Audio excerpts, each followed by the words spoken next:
మీరు కళ్ళారా చూశారు. చాలా పెద్ద ఎత్తున పంట నష్టం జరిగింది.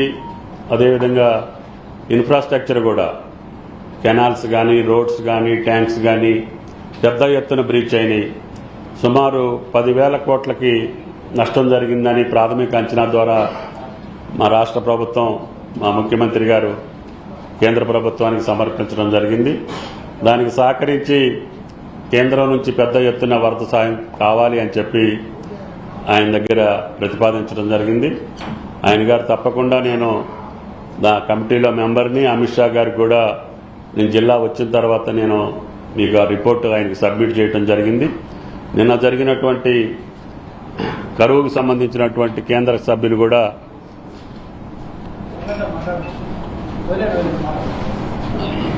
కూడా ఖమ్మం జిల్లా, మహబూబాదు, సూర్యాపేట ఆ జిల్లాలు పర్యటించి చేశారు. ఆ రిపోర్టు కూడా వస్తుంది.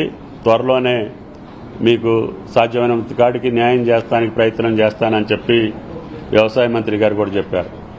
ఆయన గారికి ప్రత్యేకంగా అభినందనలు తెలియజేసేది, మొన్న ఆయన గారు వచ్చినప్పుడు ఎన్నో రోజులుగా పెండింగ్ ఉన్నటువంటి క్రూడ్ ఆయిల్ ఫామ్ మీద ఇంపోర్ట్ డ్యూటీ తీసేసినటువంటి కేంద్ర ప్రభుత్వాన్ని మళ్లీ పునరుద్ధరించమని చెప్పి అడగటం జరిగింది.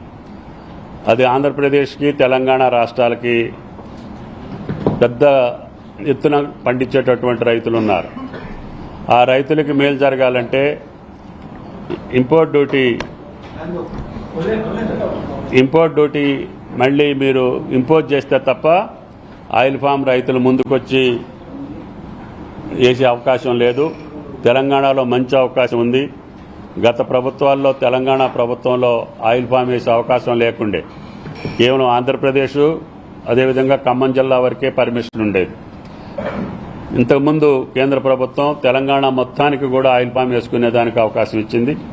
ఆయిల్ ఫామ్ రైతులకు కూడా ఎకరానికి మొదటగా 52,000 రూపాయల సబ్సిడీ ఇచ్చి మేము కూడా పెద్ద ఎత్తున ప్రమోట్ చేస్తున్నాం. దానివల్ల విదేశీ మార్గ ద్రవ్యం సుమారు 80,000 కోట్లు మనం ఇంపోర్ట్ చేసుకునేటటువంటి ఆయిల్ ఫామ్ మీద మనం కేంద్ర ప్రభుత్వం విదేశీ మార్గ ద్రవ్యం ఖర్చు పెడతా ఉంది. దానికోసం మన రాష్ట్రంలో, మన దేశంలోనే సెల్ఫ్ సఫిషియెంట్ కావాలంటే ఆయిల్ ఫామ్ను ప్రోత్సహించాలి. దానికి అనుగుణంగా మీరు ఇంపోర్ట్ డ్యూటీ ఇంపోజ్ చేయమని చెప్పి అడిగాం.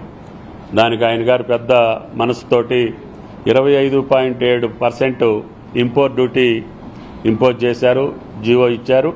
ఆ ప్రకటన ఇచ్చినందుకు ఆయనకు కూడా ప్రత్యేకంగా ధన్యవాదాలు తెలియజేశాను. భవిష్యత్తులో ఆయిల్ ఫామ్కు సంబంధించినటువంటి ఏ అంశాలున్నా మినిమం గ్యారంటీ ప్రైస్ కూడా మాకు కావాలని అడుగుతున్నాం. అన్ని పంటల మాదిరిగానే ఎంఎస్పీ ఉంది.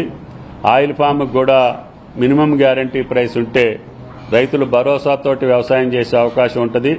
కనీసం టన్నుకి 20,000 రూపాయలు మీరు స్థిరీకరించి ఎంజీపీని కేంద్ర ప్రభుత్వం ఒకవేళ అంతకంటే తగ్గితే కేంద్ర ప్రభుత్వం భరాయించేటట్టుగా మీరు చర్యలు తీసుకోవాలని చెప్పి ఆయన గారికి విజ్ఞప్తి చేశాను. తప్పకుండా ఆ ప్రయత్నం చేస్తాను.